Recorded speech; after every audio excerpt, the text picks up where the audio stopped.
O gods of Halloween, I invoke thy power to summon forth a most fitting final Scarefest review.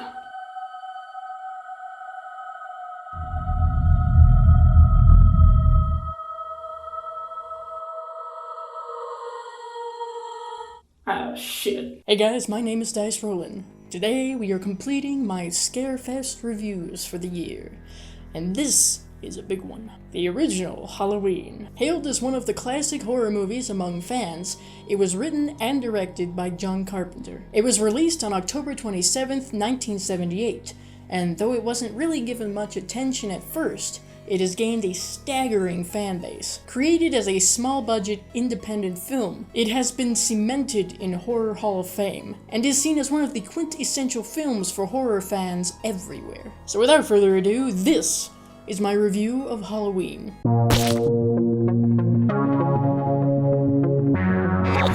The movie opens with the theme that would cause any horror fan to be crucified if they incorrectly identified it. This is followed by the movie giving you another good reason not to visit Illinois. We're given some rather unique camera work for the time, in that we're seeing through the eyes of, well, who we can only guess is the killer. Inside, a young couple are commencing with horror film no-no number 1, premarital sex. And apparently our cameraman doesn't take kindly to that. I'm not the only one disturbed by the fact that it only seems to take this couple 1 minute to finish, then whatever the killer's gonna do, right?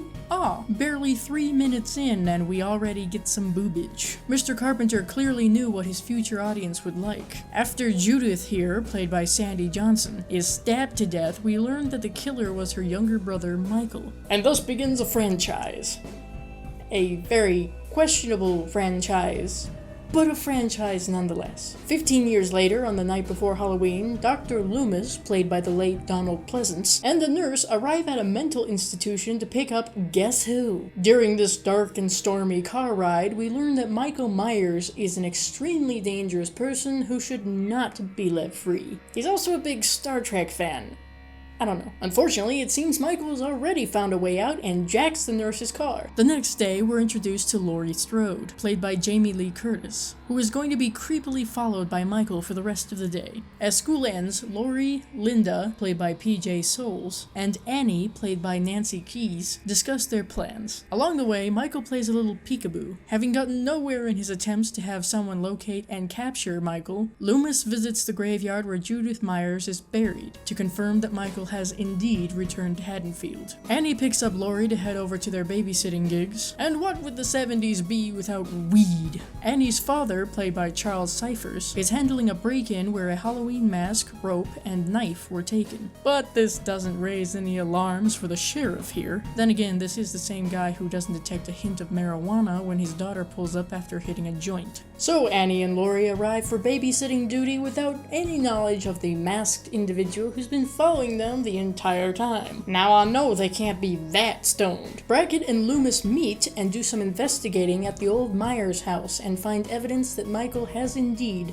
been there. Loomis provides some background on his years being Michael's doctor and why he's so dangerous. Tommy, played by Brian Andrews, is the first one to notice Michael lurking around outside while Laurie is talking to Annie on the phone. What do you look like? William Shatner doing a Mrs. Doubtfire impression. In order to hook up with Paul, Annie slumps her babysitting responsibilities onto Laurie by dropping Lindsay off. But Michael has other plans. It does seem pretty accurate that no one in a suburban neighborhood would give a shit when there's clearly something horrible going on. Meanwhile, Loomis and Brackett are still looking for Michael with no success. But Loomis does manage to scare some small children, so I suppose the night isn't a total loss. And back in the babysitting neighborhood, Linda and Bob arrive to take full advantage of a bed, while Michael takes full advantage of a knife and a telephone. Truly, this is a movie that could only have taken place during the 70s.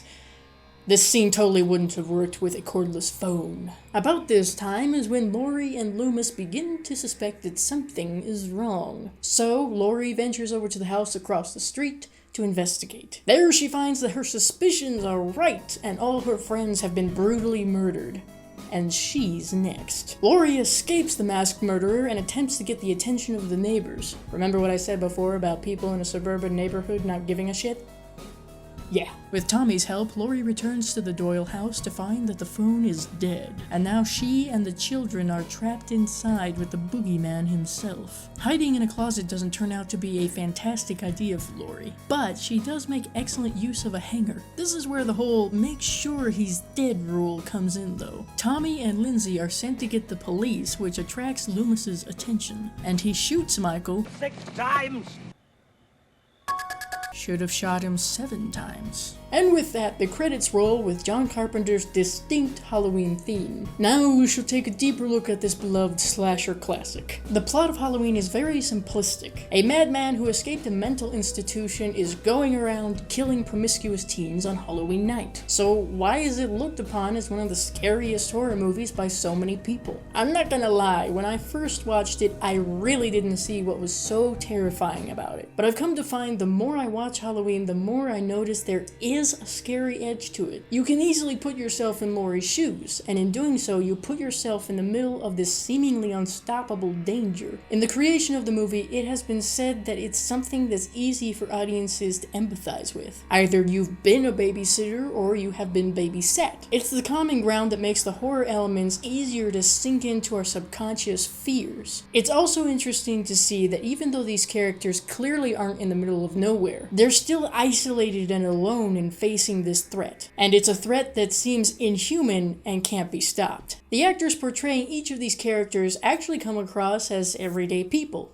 And in this case, that's good. It goes back to the whole relating to them thing. If you don't identify with the innocent and studious Laurie, then maybe you identify with the fun-loving Linda or the strong-willed Annie. It's highly likely that there's at least one character that everyone can identify with here, though I do have concerns with the people who identify with Michael Myers. Donald Pleasence makes for an excellent Dr. Loomis, acting as the warning that something horrible is going to happen. He brought a grounded dread that added to the tension before anything really happened. Jamie Lee Curtis had expressed concerns about playing Laurie Strode. She didn't think that she could pull off the personality elements of the character, but I have to disagree. She not only made the audience sympathize with her, but root for her when pitted against Michael Myers. All of this was because she was able to convey a sense of vulnerability and strength. Nancy Kyes and PJ Soles made Annie and Linda stand out as more than just side characters or friends of the final girl. They aren't the kind of characters that deserve what's coming to them, and you genuinely feel bad when they are killed. And of course, Tommy Lee Wallace was able to give the character of Michael Myers an ominous and threatening presence without saying a word. Not just a mindless killer who would kill anyone in his path,